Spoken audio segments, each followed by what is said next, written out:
Welcome to today's session as a part of Cybersecurity Awareness Month at the Alliance. I'm Rauf Rochjavan from AceNet, and I'll be the facilitator for today's session, Research Risk Assessment Workshop. Cybersecurity is important than ever, and today's workshop will equip you with the knowledge and tools needed to identify and address risk within your environment. I'd like to share a few words with you before starting the workshop. As we proceed with our session today, we acknowledge the First Nation, Inuit, and the Métis Nations and the communities who have been harmed by colonial and unethical research practices. We also recognize the importance of their data, sovereignty, and research priorities. On behalf of the Digital Research Alliance of Canada, we commit to understanding and embracing our role in reducing harm and advancing reconciliation in research. The Alliance seeks to provide a welcoming, engaging, and safe community for everyone. Discriminatory language is not appropriate in any venue or platform. The Alliance does not tolerate harassment in any form. Harassment is understood as any behavior that threatens another person or group or produces an unsafe environment. Now, it's my pleasure to introduce our presenters for 2 days, Luc Littard and Jessica Gallo from University of British Columbia. Luc is a sensitive research specialist with the UBC Advanced Research Computing, where he brings his expertise in safeguarding digital research environment. With a passion for privacy and security, Luc holds the credentials of the Certified Information Privacy Professional and certified in the cybersecurity IC Square, and in an active member of the cybersecurity community. Since joining the UBC, he has been involved with the local and the national research community to implement, support, and promote the good cybersecurity, privacy, and the risk management practices. Luc's diverse background spans both the public and private sectors, providing him with a holistic view of the challenges and opportunities in ever-evolving digital landscape. Jessica is a sensitive research security analyst with the UBC Advanced Research Computing. She has extensive expertise facilitating clinical and administrative data research, providing consultation and research across Canada to ensure that their project meet privacy, data transfer, and governing body policy requirements. At ARC, Jessica is involved in threat intelligence, as well as cybersecurity and privacy analysis, consultation and education. Jessica holds the Canadian Institute of Access and Privacy professional designation, as well as the IC Square certified in cybersecurity. So without further ado, let's pass it to our presenter, Luc and Jessica. All right. Yes. Thank you so much for the introduction, Rauf, and welcome everyone for the Research Risk Assessment Workshop. As Rauf mentioned, both Luc and I are from the Advanced Research Computing Sensitive Research Team. And a little bit of a background first about us to kind of set the stage for why we have this workshop. So at ARC, Luc, our team, provides cybersecurity consultations to researchers, and we also do security, threat, and risk assessments. In the last few years, our team has also implemented risk management within ARC.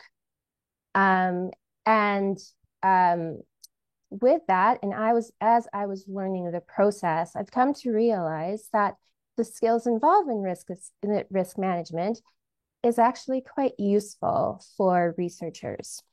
I look back into my roles as research coordinator and research facilitator, and think back to when a data provider had asked a researcher about the risk in their research, and the researcher had just said, oh, it's low risk, but didn't really provide a lot of substance.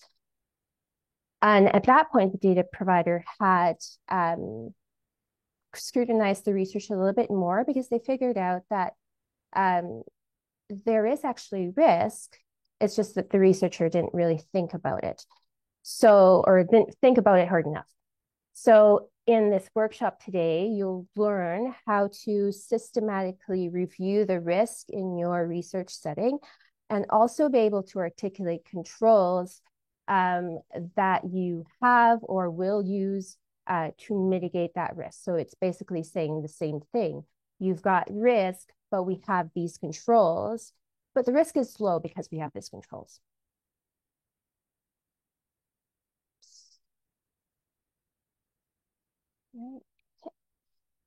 So for our agenda today, we are looking at the usefulness of a risk-based approach, why that's important.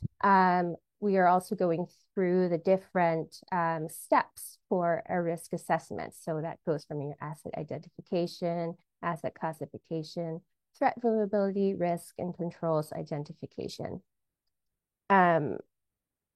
At this point, I just want to remind everyone, if you've got a question, do put your questions in the Q&A.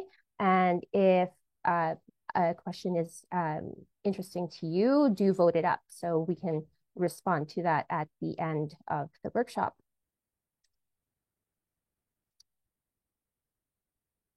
So let's talk about what risk management is first. I looked at a bunch of definitions out there for risk management, and a lot of them are quite technical. So, but I did find this one from Harvard Business School, and I quite like it. So, risk management is the systematic process of identifying, assessing, and mitigating the threats that are in your research and analyzing the risk, likelihood, and the impact, as well as kind of implementing controls to minimize the harm or the risk and monitoring those measures. And in risk management, what it involves, unless you're a one-man team, it's good to have a team effort when you're doing risk management. When we implemented this at ARC, we also had a team of subject matter experts that are involved in the different processes. It's important to have this team because you won't know what the other person is doing. So what their processes are, what the pain points are. So it's good to have a team effort involved. Risk management also has kind of two phases. So the risk assessment, which is what we're going through today, and the risk evaluation. And this is where you kind of grade the likelihood of a risk happening, grade the impact, and kind of grade the risk. We are not going to be going through the risk evaluation in depth today.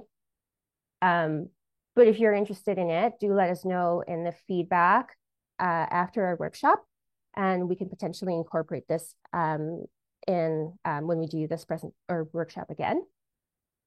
But Luke will be showing you what the risk evaluation kind of overview would look like, how that scoring looks like, if you're interested when he presents. I just want to add quickly, Jessica, here, because I see a few people in our attendance that are familiar with risk and with risk management. So I just want to note that this session is meant to be very high level and it's more introductory. So I just want to set the expectations here that we might not go in depth in a lot of these subjects because there's only so much we can do in the time we have. Yes. Thank you. Okay. So the usefulness of a risk-based approach, it informs your applications. So with the increased incidents of cybersecurity breaches that we see in the news, ransomware. Third-party agencies like the Research Ethics Board, funding agencies, data access providers are increasingly asking researchers about risk. And so including or using a risk-based approach when you're evaluating your research setting could inform your applications. It's also good for prioritization. So if you've got a list of your risk, you can look at that. I mean, even without the scoring, you can still look at it to see which risk you can address very quickly. So it's a quick win.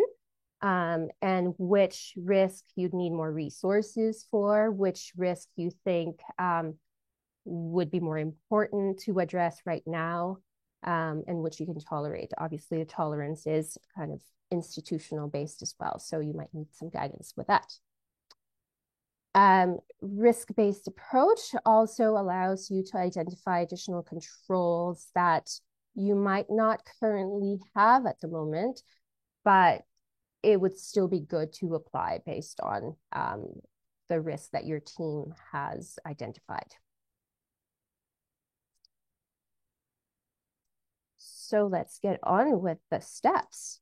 So the first step in risk assessment is your asset identification. So assets are those items or things that you use, have, manage, or deploy. Some examples of this would be the buildings or the offices that you're in, your workstations, the devices that you use in your research. If you use an iPad to collect patient data, that would be an asset. The software that you use, whether or not you know that it's in your phone or your laptop, would be an asset. And information as well. So this would be participant information, student information. It could also be your code, your scripts, your manuscripts. These are all information assets that you might want to protect. So using the chat, and this is just going to be very quick, using the chat or raise your hand. Why do you think asset identification is important?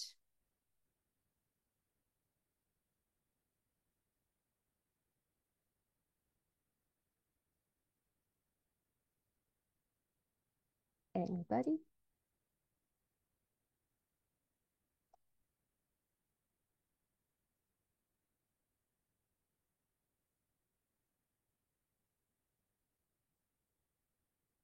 Yep.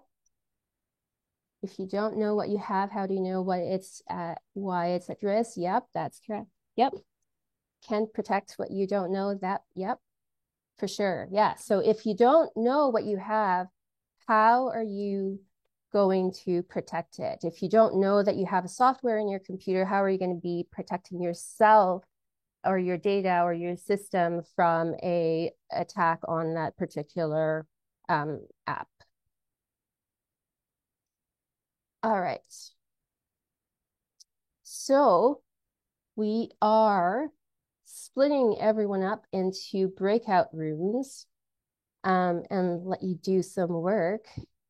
So we'll have two scenarios. And in there, we want you to identify two assets, with at least one being an information asset. Scenario one is, imagine that you're in a clinical research you are doing that involves participants. So think about the assets that might be involved in that. Scenario two is about engineering research, and you're collaborating with an industry partner on an aerospace engineering research project. So think about the assets that you, or two assets that you would have in that, and one of those has to be an information asset. So the next step is data classification, and we'll delve into this a little bit. So why is this important? So I'm just going to give some money and jewels example here.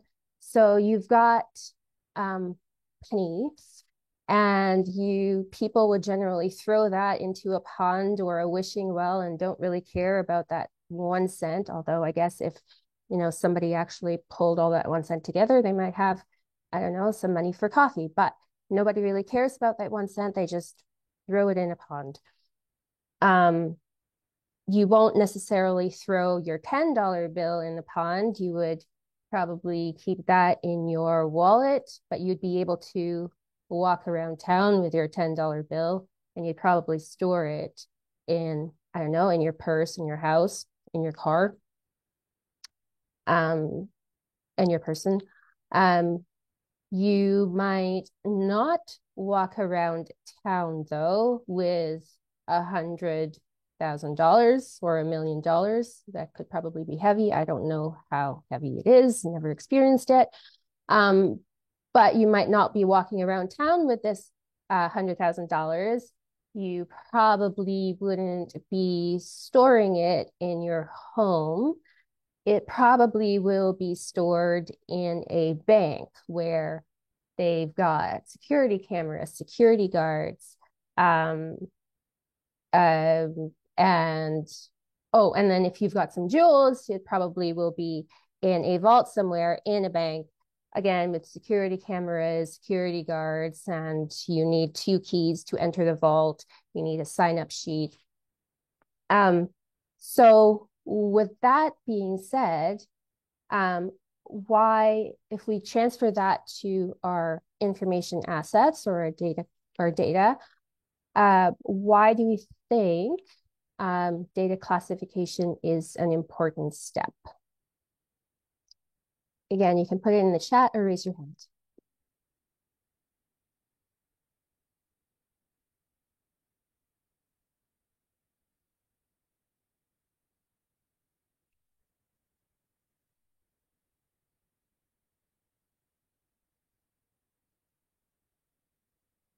Any volunteers to speak? Or I'm gonna pick somebody. I see some responses in the chat now. Oh, okay. Yes. So we've got important to know how much impact will be done if there was a breach of the data. Yep. Different security controls based on value. Yep. The higher the risk, the more protection required. Yep. Agree. So yes, so the tool selection is dependent on your data classification. And so you'd be looking at your data and look at how sensitive, or maybe we'll go past the sensitivity and go with value. You look at your information and see how valuable this information is to you or to others, and use a tool that is suitable for that particular data. Just because security controls are expensive, much like you won't necessarily have a bank vault or security guards or security cameras in your house to protect your $10 bill. Although I guess your house is also an asset and quite expensive in Vancouver standards. But you won't necessarily put that there because security controls are expensive. So the tools that are only for those that are not valuable would not have appropriate security controls because it's just low risk kind of information or low value item. So tool selection is dependent on data classification. So what should you use for guidance? Your primary guidance would be your institutional policies and standards. At UBC, we have UBC Information Security Standards U1. And typically your institution would be, well, hopefully they do, they would follow the legislation. So everyone is responsible for following the legislation. Your institutional policies and standards would follow the legislation. So you need to look at that and you're responsible for following your institutional policies and standards. So do check your institutions to see whether or not they do have one. Pretty sure they do. And then for those individuals that are looking at storing or using the Digital Research Alliance services, systems, thank you.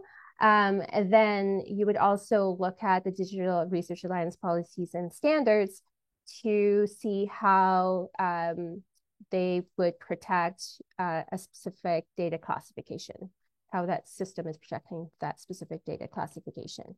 And so this is kind of important. If you can click on or search this first link, https alliancecan.ca/en/policies, and go into that link and navigate to SEC02 data, or SEC02, and it'll give you the Alliance data classification table. And we'll be using that table as we go through this set of exercises.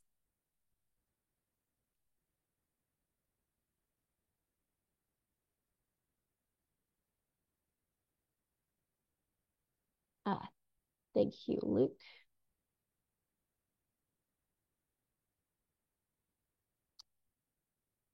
Thanks, Luke, for posting the link in the chat.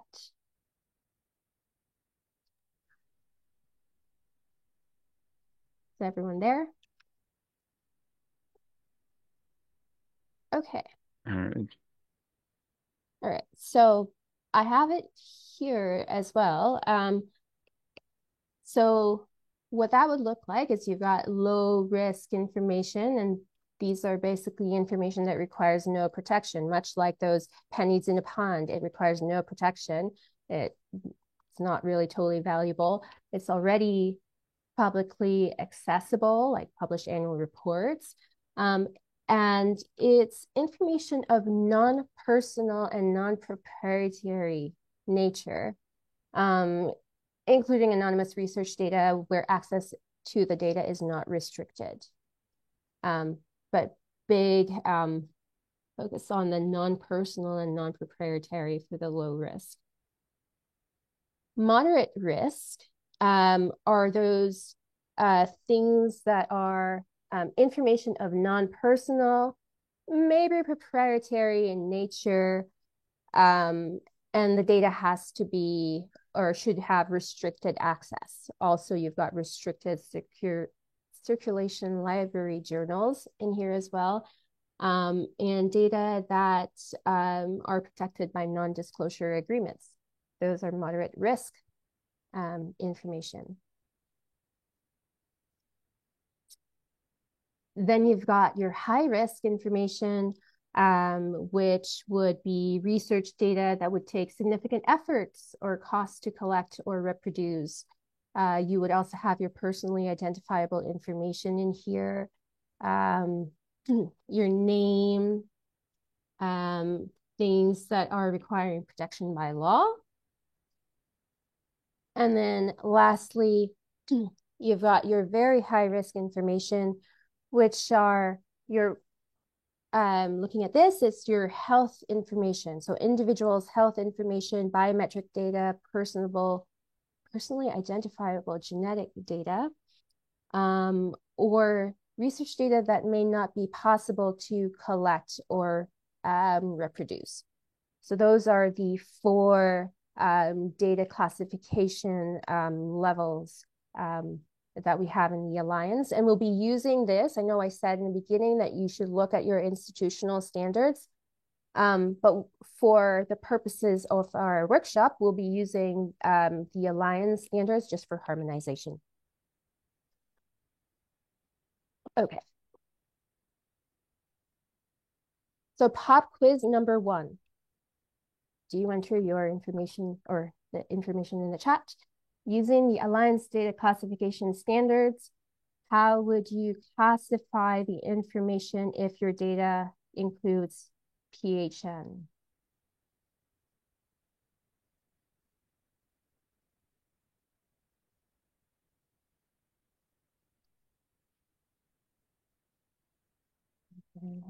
Yep.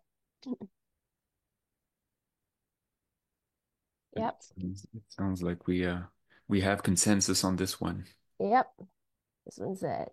This one's easy. All right. Awesome. Yes, it is very high risk because it is the health information and it's an identifier. Some concepts for you here, and this one, this definitions are from, just let me check, CHR and also the TCBS too. So we've got direct identifiers. So these are information that directly identifies an individual. So these are your name, PHN, street address, student number. Indirect identifiers are those information that on its own, it really means nothing. But then if you combine it together with something else within that particular data set or outside or in a different system, you can potentially re-identify individuals. So for example, location of health event means nothing on its own, but if you combine it with the name of the facility, service provider, date of event, some characteristics that are rare, then you'd be able to identify, potentially re-identify an individual quite easily. Pop quiz number 2. How would you classify your data if it contains student contact information?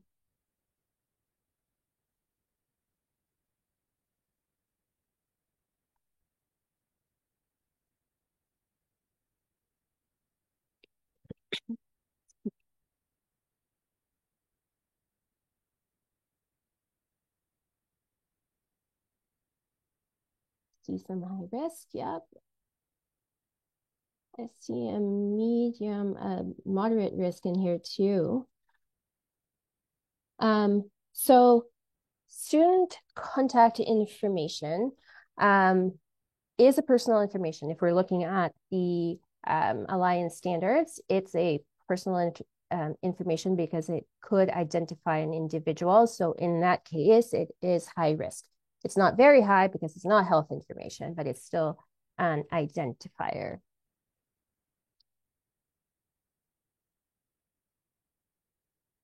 Okay. So some concepts here. Now, these are concepts or definitions from the BC FIPA. So contact information are those information about an employee's name, position, title, business telephone number, business address, business email. Personal information, on the other hand, are recorded information about an individual that's not the contact information. So in this case, under BC FIPA, participant contact information and student contact information would be personal information and so would need to be protected accordingly. Do check your legislation though. I kind of briefly looked at the Alberta FIPA and it seems like in that legislation, the contact information, so business contact is also considered personal information. So do check. So the legislations are not fully harmonized. So check your provincial legislations. Pop quiz number 3. You have unpublished manuscripts. How would you classify this information?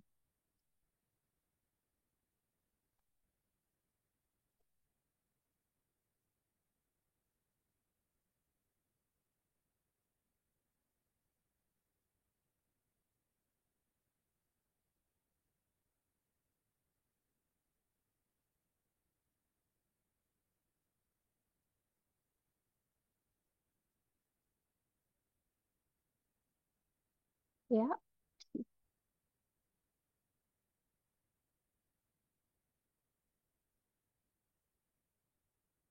Yeah. I see varying responses here, which makes sense. And yes, I agree. So typically it's medium, not low because it's unpublished. You don't want your manuscript stolen by somebody and published under their name. You'd be totally annoyed. So medium at the minimum, but also depending on the circumstances around it. So what it involves, it could be high, it could be very high. But again, it's your unpublished manuscripts. You can value it higher. You don't necessarily have to do just medium, but it's medium at the minimum.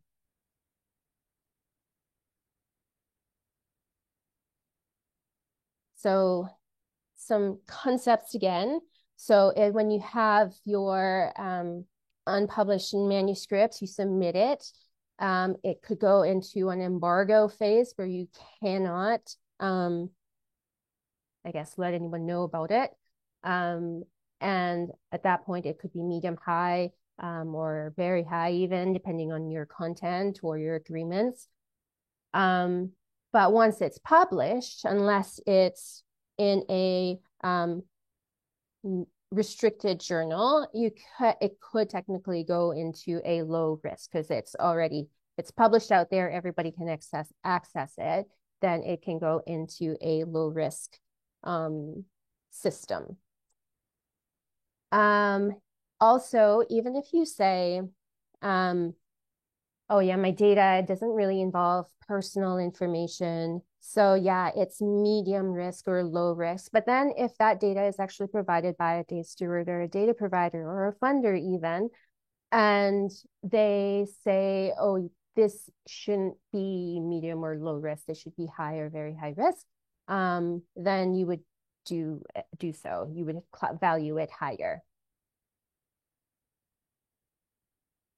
Because they're responsible, the data providers are responsible for kind of defining what risk or data classification it would be. Now, this could be a tricky one. So pop quiz number 4, if your data involves de-identified MRI images and location, date, and time of event, how would you classify this data?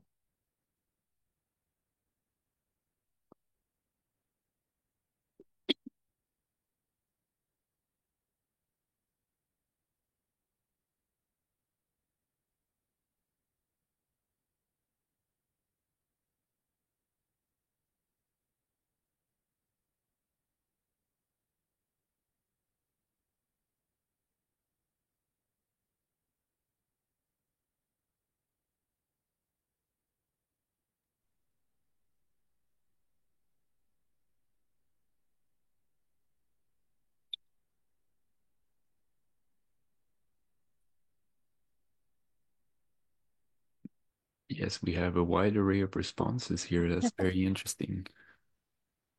Well, I think it's good because in our team, right, Luke, we also kind of have this discussion on what the data classification is for these types of things. And a lot of it, yeah, it sort of depends. First instinct is, it's de-identified, but it's health data. So health data on its own, it's very high. De-identified, potentially high risk. And a lot of the things kind of depend on how it was de-identified even. So even if your MRI images wouldn't have a name involved, but then your data set also has the location, date, and time of event, somebody could actually get that data if your data is in a kind of not secure environment, somebody could get that data and potentially go and look for the location where that MRI images were taken and grab that data as well, or could even scour, I don't know, Facebook or all the other things, and people would say, going for an MRI today, and they could potentially or somebody could get identified from that. So would say high risk at the minimum for this, because it also depends on how the information is de-identified and what technologies are out there to potentially relink or re-identify the data.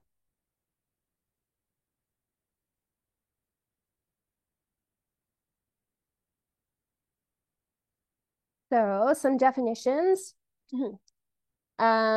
This is from TCPS. So a lot of people think that anonymized data is similar or the same as de-identified or coded information. TCPS 2 makes a distinction. So anonymized data are those information that don't have, or the data sets that don't have direct identifiers. So they don't have your name, your PHN, nothing. It does not have a code that could potentially allow for relinkage in the future. So does not. And if it has indirect identifiers, then the risk of re-identification based on those indirect identifiers is low.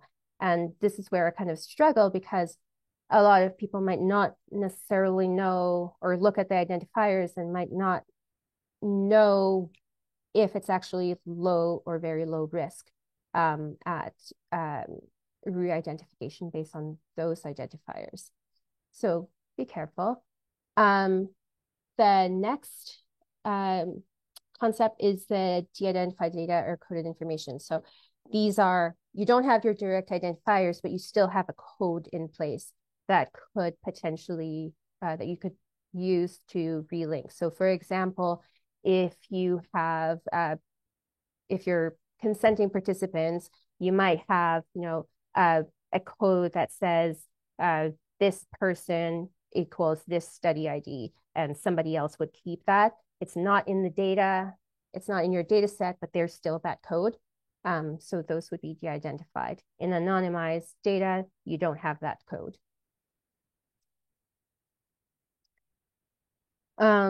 So we've mentioned linked data. So data linking is when you have two or more data sets and you link them together using one or more keys. You might have legitimate data linkage. So if you apply to data providers for linking your data sets and you link it as approved, then it's legitimate. But sometimes people would have their own data sets, and then they put it in a lower risk environment and somebody hacks into that system. They get that data set, bring it out, put it in the dark web, and somebody else would link it maliciously with other data sets to re-identify and do harm. We don't want that. The mosaic effect. I love this definition for some reason. It's, if you've got a piece of glass, it means nothing. It's just crappy glass, but then you put them together and you form this beautiful mosaic of things. And it's the same with the data. So even if your data is de-identified, you could still re-identify it using indirect identifiers, whether or not it's within your data set or outside your data sets or somewhere else or readily available. When I was doing my course in information access and protection privacy, one of the papers that was referenced was from Zootman et al. And this one kind of stuck to me a little bit. And in that study, they noted that 69% of the data is re-identifiable given only the birth date, the gender, voting registry, and residential area. So 69% re-identifiable with those information. Linking of data is good, it's bad, it's ugly. Good, it's that your research, it gives strength in your research. It allows you to look at trends. It gives you a full picture of an individual. But then the bad is if you have enough indirect identifiers within your data, you might be able to re-identify somebody. Don't do it, don't try, unless it's approved by your data providers. And then the ugly, if you put your data in an unsecure environment, then somebody can get into it, pull that data out, drop it into the dark web, and who knows what technologies out there that could relink this with other data sets that's freely available or somewhere else, and potentially do bad things.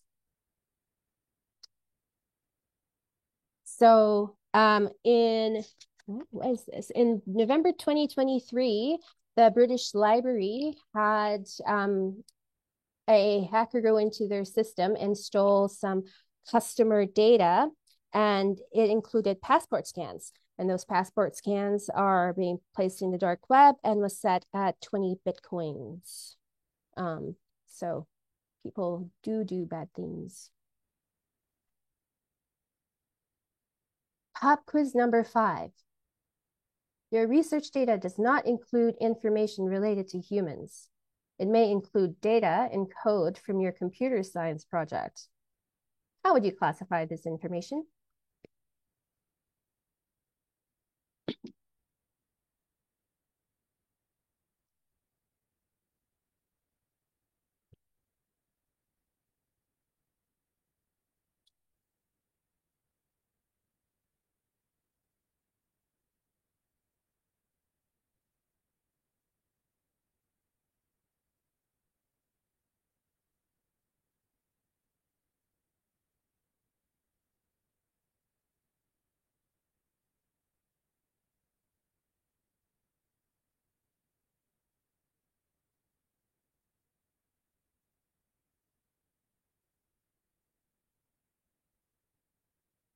I see some mediums. I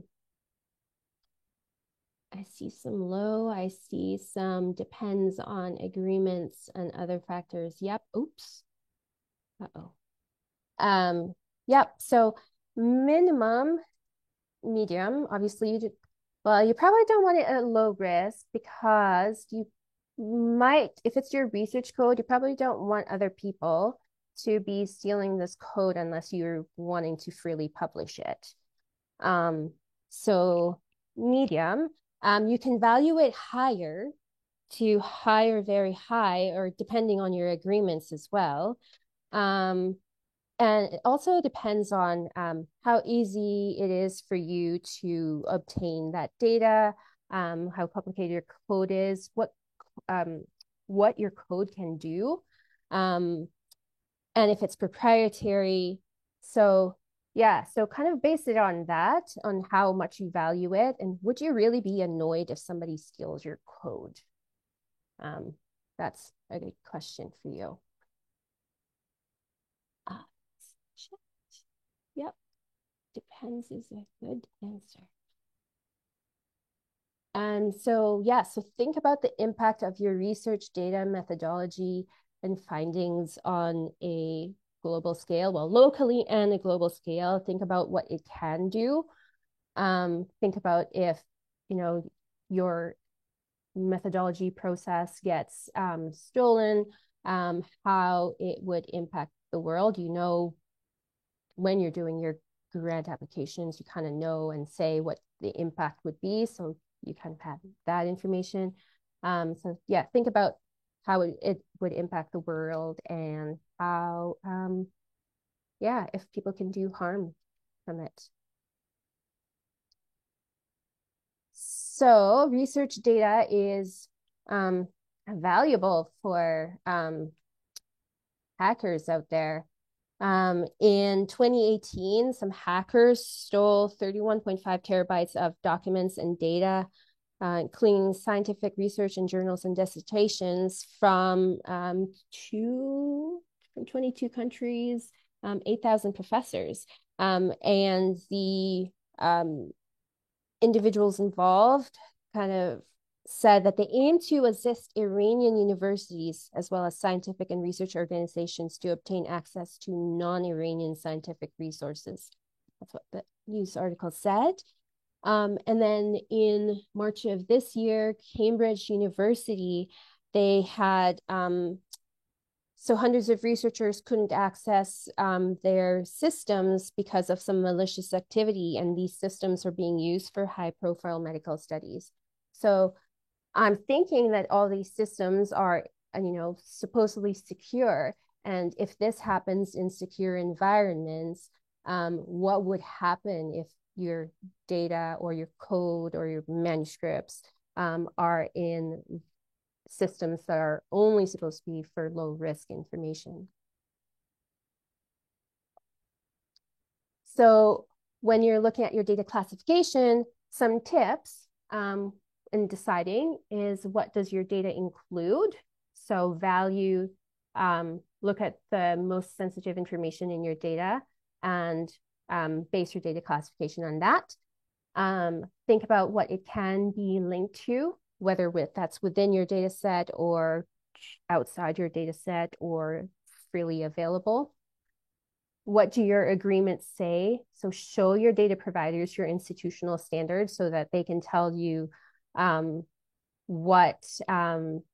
their data should be classified based on your institution. Also know what your institutional standards and requirements are, because ultimately your institutional standards would follow legislation. Also, what did you promise your individual or your participants in the consent form, whether or not it's opt-in or opt-out? Did you say that you're going to be protecting their information, or how you'll be protecting their information? Or did you tell them that it's just going to be freely available? And use that to guide your data classification decision making. Also, how does your research impact everyone globally? And if you're uncertain, talk to your legal counsel in your institution, or it's better to be safe than sorry. You work so hard in gathering, your data and making your code, so you can value it higher. Don't just say it's, a system is easy, it's free, therefore I'm going to be using that. Sure, but if you've worked so hard to collect the information that you have, then you probably want to value it higher. Classify the information asset, just the information asset that you identified in task 1. Now we have, we've talked about risk-based approach. We've talked about we've talked about identifying our assets, and we talked about classifying information. And now we're going to get into threat identification. We're going to get into vulnerability, and we're going to get into how do you make a risk statement. And just a reminder, I intend to keep that at very, very high level, so more bird's eye view of things, but hopefully it'll bring some usefulness and useful information for the rest here. Okay, so let's get started here with threat identification. There are 2 key terms we want to talk about, threat and threat actor. Those definitions were sourced from the Canadian Center for Cybersecurity. I won't read it like a threat. The Canadian Center for Cybersecurity comes with that fancy long definition, but the threat is essentially something bad that happens to your assets or your information, and the threat actor is the individual or group that is conducting the malicious action that results in that would cause the threat. Next slide, please. Okay, so threat actors, they can be motivated by a number of things. Again, I won't go through all of these, but essentially you have, nation states. There are some nations that can be after other nations' information or assets for a different reason, either geopolitical, economical, social, different reasons. Cyber criminals, those ones are pretty obvious. They're usually motivated by profit, and they will do some kind of extortion, and that's how it works. Hacktivists, they usually have some kind of ideological motivation to conduct their cyber attacks. Terrorist group, I don't really have to. It's pretty self-explanatory. Thrill seekers, those are the ones that are just essentially going to try to break into system or steal information for the thrill of it, or to get satisfaction out of it. And then the last one, insider threat, is probably one of the I don't want to say well, within the cybersecurity world, it's a very well known. I think outside the cybersecurity landscape, it's a lesser known one, but probably one of the most important one because insider threats um, is one of these that a lot of cybersecurity attacks do come from insider threat, and it's somebody within the organization that will either be disgruntled, have some discontent, and to get back at their employer will conduct a cybersecurity attack. Next slide, please. Okay, so for a threat, so a threat can impact risk into three ways: confidentiality, availability, and integrity. And I will dive into each of these in more details. But if essentially confidentiality is information that is disclosed to an unauthorized party, availability is essentially the availability of your service or your data or your systems, and integrity is essentially where information or a system gets damaged or corrupted and is in some partially or fully unrecoverable. Next slide, please. Okay, confidentiality. Um, so I'm going to go into a couple of examples. I won't go through the entire list here, but essentially it can be things like incidental information sharing. Think of it as, let's say you're using a platform like Slack and you want to share a file with somebody through a private message, but you mistyped their name and suddenly shared that information with some person you didn't want to share. So um, what happened is the information is you incidentally shared information, and in this case, we don't know what the information is, but let's say it's personal information. So that would be a threat. Unsafe information sharing would be using tools that are not meant to protect information via sharing. The obvious example is probably email. Nothing in an email is encrypted unless you do it. And emails are widely used for that. System breach and exfiltration, that would be if somebody infiltrate your system and gets the information out. And then I won't go to the only one I want to talk about is social engineering and phishing, because those ones are very common ones. And social engineering is an interesting one. It'll essentially be social engineers um, essentially make it so they appear to be legitimate, and the request you're going to get will be looking legitimate, and you may fall in a trap and share the information without thinking you're doing the right thing, but the information is essentially the confidentiality has been breached. When it comes to best practices to sort of mitigate a little bit of the confidentiality piece, I think the most important one is training and awareness. You want to train your user, especially when it comes to again, social engineering and phishing are probably the most common. You want to have your users are the first line of defense, and a lot of the confidentiality breaches that happen are often incidental, and they're often due to lack of training or lack of knowledge about how to properly handle data. We've talked at length, well, Jessica talked at length about data classification. If your data is properly classified, then you can have the proper security controls in place and procedures to make sure it is protected. Strong procedure for information sharing. If your research um, if your research involves well, even if your research doesn't involve a lot of people, but especially if your research involves a lot of people, you want to have documented procedure. Just don't make sure that people have a single way of sharing data. So this way you make sure it's all done right and in the right way. And then protect your system. That's more for system breach and more technical kind of cyber attacks. And limit access to information. And we call it principle of least privilege, is essentially just make sure that users have access to only the information they need, no more.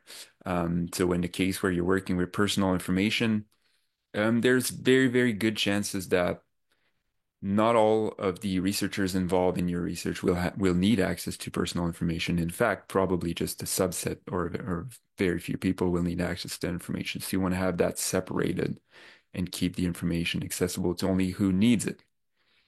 Next slide, please.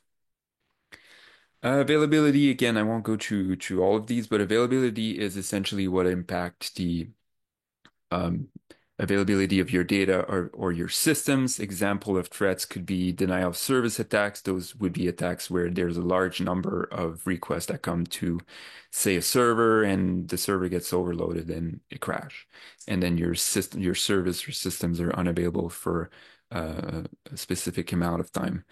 Ransomware is very well known, so I won't really explain it. And ransomware can affect both integrity and availability, but availability because if your systems get attacked by ransomware, it can take a certain time to recover the data, if at all. Malware or virus causing system crash or application malfunction. And then a broader one, just going back to a question that came up earlier in the training, is natural disasters. If you're looking at a broader scope and you're looking at more the physical assets, natural disaster will come in play as well. There was also a mention of personnel in one of the assets, so that also involves that. Again, just going back to best practices, you want to have controls like denial of service and distributed denial of service protection. You want to manage your network to restrict traffic to only what's necessary. We all know about, rogue uh, firewall port that have been left open after they were used for a reason or another, and then we forgot about them, and then they're open. Somebody is scanning for them for sure, and they're gonna find out if it's open. They're gonna exploit it.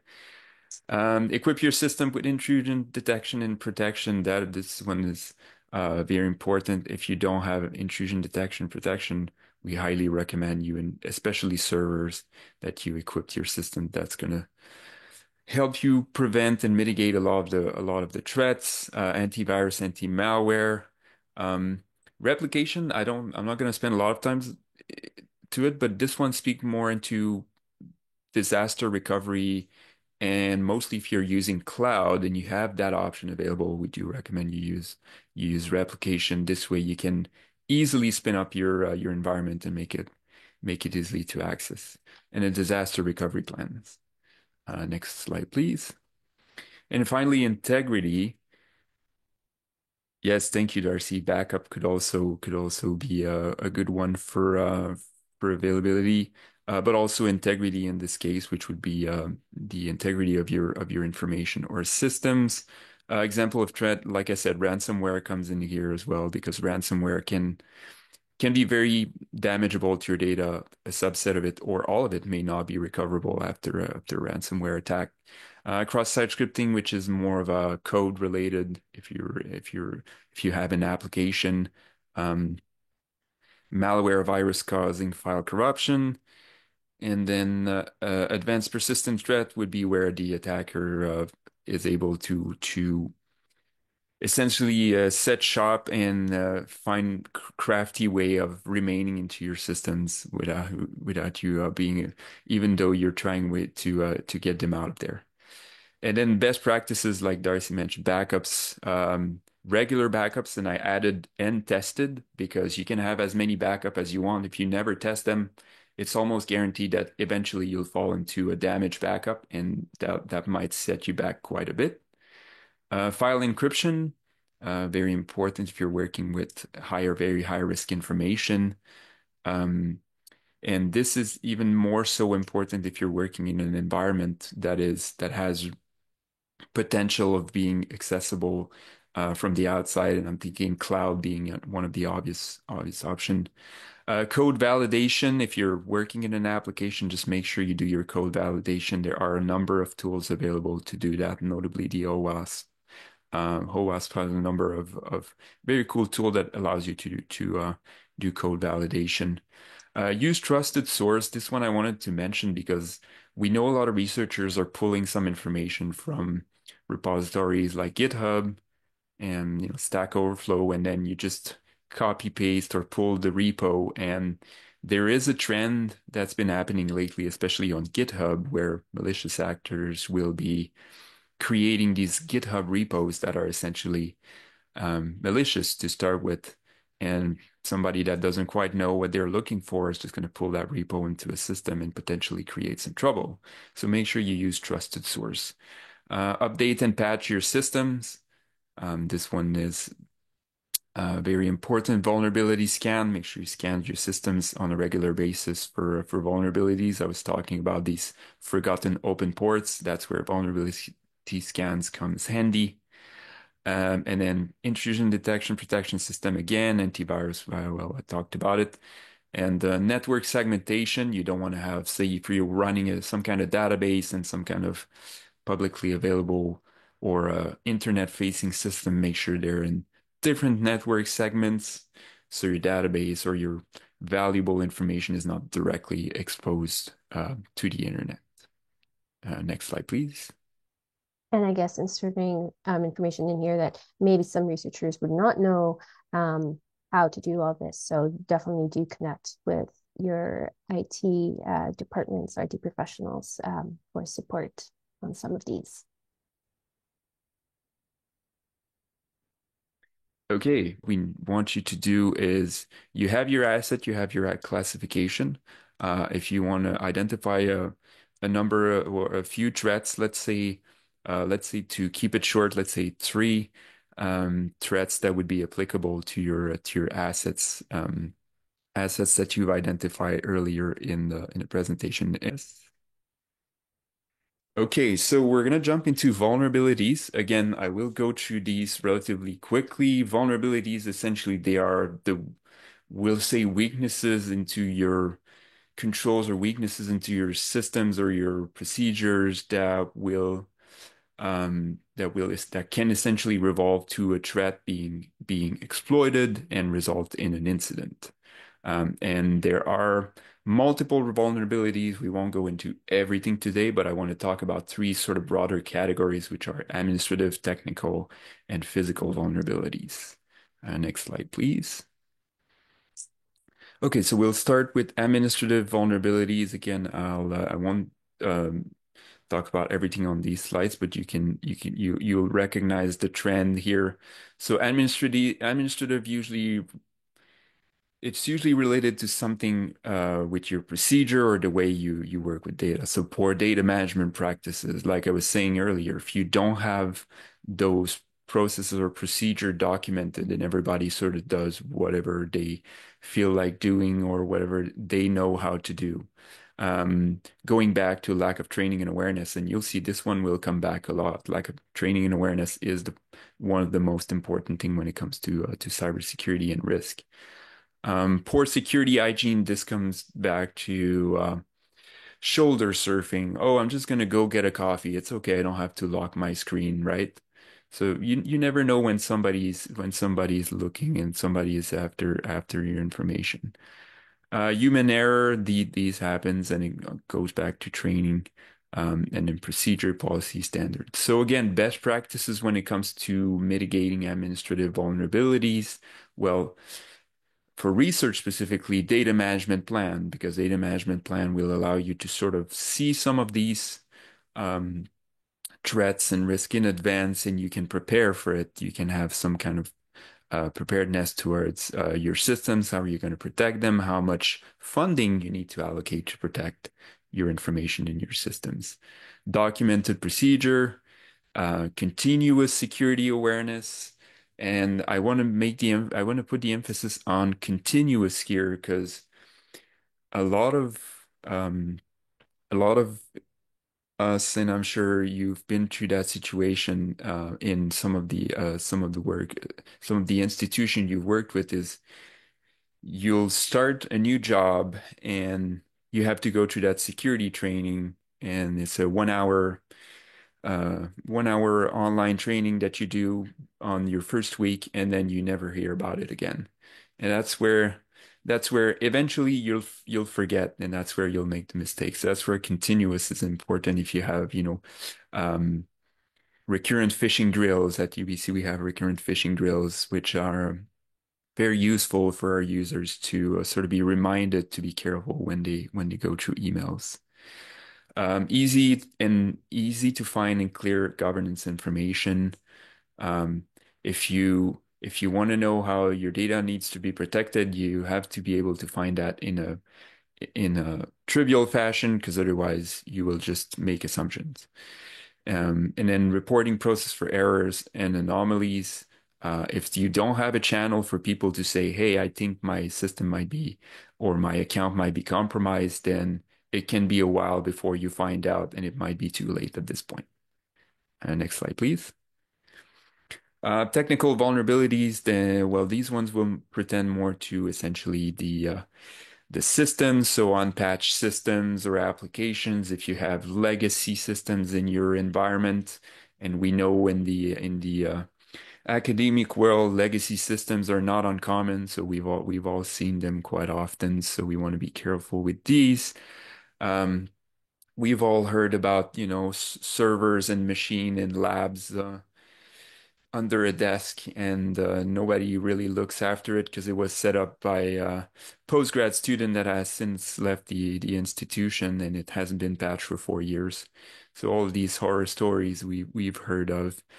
Zero-day exploit, those are vulnerabilities for which essentially there is no patch available, but needs to be taken seriously. And these ones you want to have some kind of procedure in place to address. Misconfigurations, so when the system's not configured properly, we were talking about open firewall ports and stuff like that. Lack of encryption, lack of authentication mechanism, and then poor access controls. And then best practices for technical vulnerabilities. And again, just want to remind that there are like a number more technical vulnerabilities I could have listed here, but I've tried to keep the list short here. For best practices, just want to go back to what I was talking earlier, principle of least privilege. Just make sure that your user only have access to what they need, no more. Documented procedure. We're going to keep going back to document your procedures so everybody does it the same way. The intrusion detection systems, we've talked about it at length, network segmentation, strong authentication policies and requirements.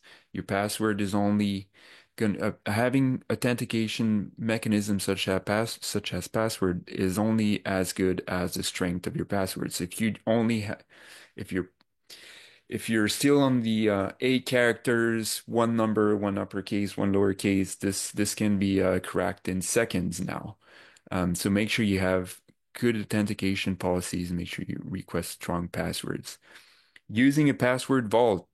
Um, and I want to talk about this one because we've all been into the situation of like we are working with so many systems nowadays, and we cannot remember 100 password, and we should never reuse the same password twice. And that's where it's good to have a password vault, because a password vault will have a number of tools, like it generates password for you. You can store it in that vault. You don't have to remember any password. You just need to remember your one crazy long password to access your vault. Baseline and blueprints, those are for your system. So you want to have baseline hardening for your system. So you know that you have some kind of standardized way of protecting your system from the get-go. And then prioritization, this goes for mostly patching and going back to zero-day exploits. So you want to make sure that the higher the risk or the higher the vulnerability or the threat, the quicker your system needs to be patched. Next slide, please. And then physical vulnerabilities, these ones are pretty self-explanatory, is whatever is going to be causing potentially hazards. So physical hazards, something in the way of that could cause somebody to get injured. Unlock restricted area. Tailgating is one that's very common, and that we don't think about because we are being nice and you want to hold the door for the next person, but maybe you don't know if they have access to the section you were going into. Shoulder surfing, I talked about it. Unlock device again is just if you're gonna leave your desk even for a minute, lock your screen. It takes a second to do, and it might save a lot of trouble. And lack of physical monitoring in location where it needs, so alarms and stuff like that. Going to best practices, again, so I go back to documentation, documented safety procedures. If you have procedures in place, it's much easier to know what you need to do. Have some kind of mechanism to report potential hazard. If you have, electric wires dangling from the ceiling, and every time the tall person goes underneath it, they hit their head on the wires. You want to have some kind of way of reporting that. Identity validation. So again, it goes back to that tailgating. Maybe you want to take a second, and if you don't know the person that's following you, okay, hold the door for them, but maybe ask for their badge, or at least check that they have business in the location where you're going. Protecting your keyboard when you're typing a password or a PIN. And a good example for that is if you're taking public transport, just look around you and see how many people you can count. You can see their PIN to unlock their phone.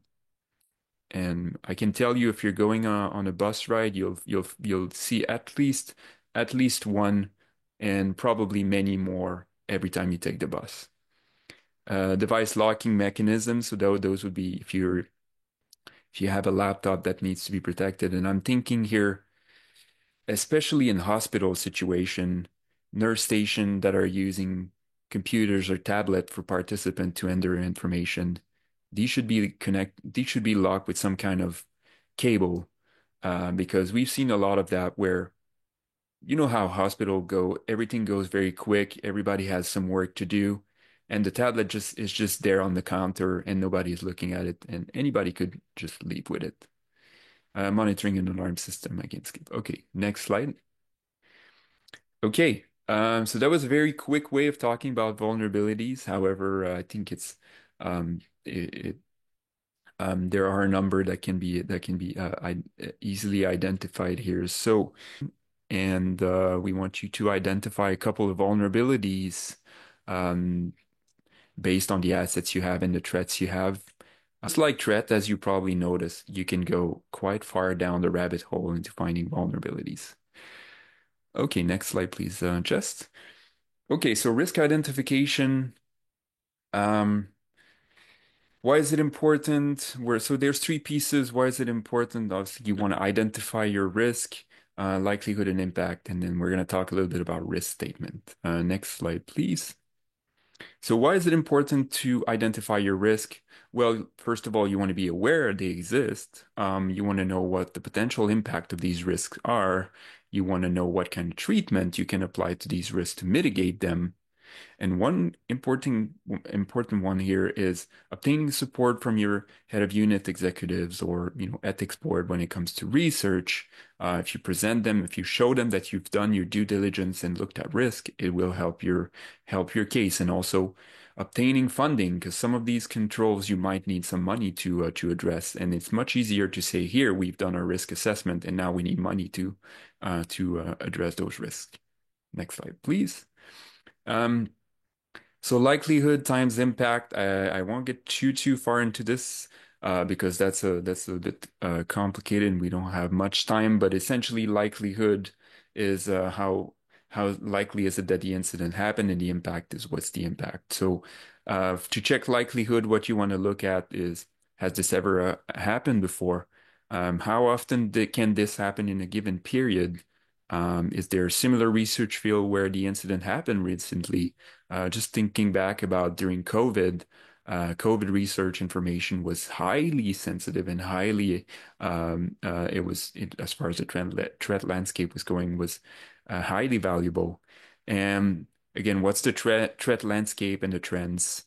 And then the impact, there's a number of things. Those are really category. I won't go into the details. Operations, information, recoverability, health and safety, financial, reputation, and all of that stuff. Next slide, please. This one is mostly just for information. This is just one I've taken for research from ResearchGate here, but your institution is likely to have one of these, and it essentially is one of the many ways you can use to score your likelihood time impact. But as you can see here, it usually goes to, the lowest and the unlikeliest the risk is, the lower the score is going to be to. If it's very likely and high risk, then it's going to score very high. And this would be part of the risk evaluation piece. Should we go into that in the next possible workshop, if you guys are interested? All right, next slide, please.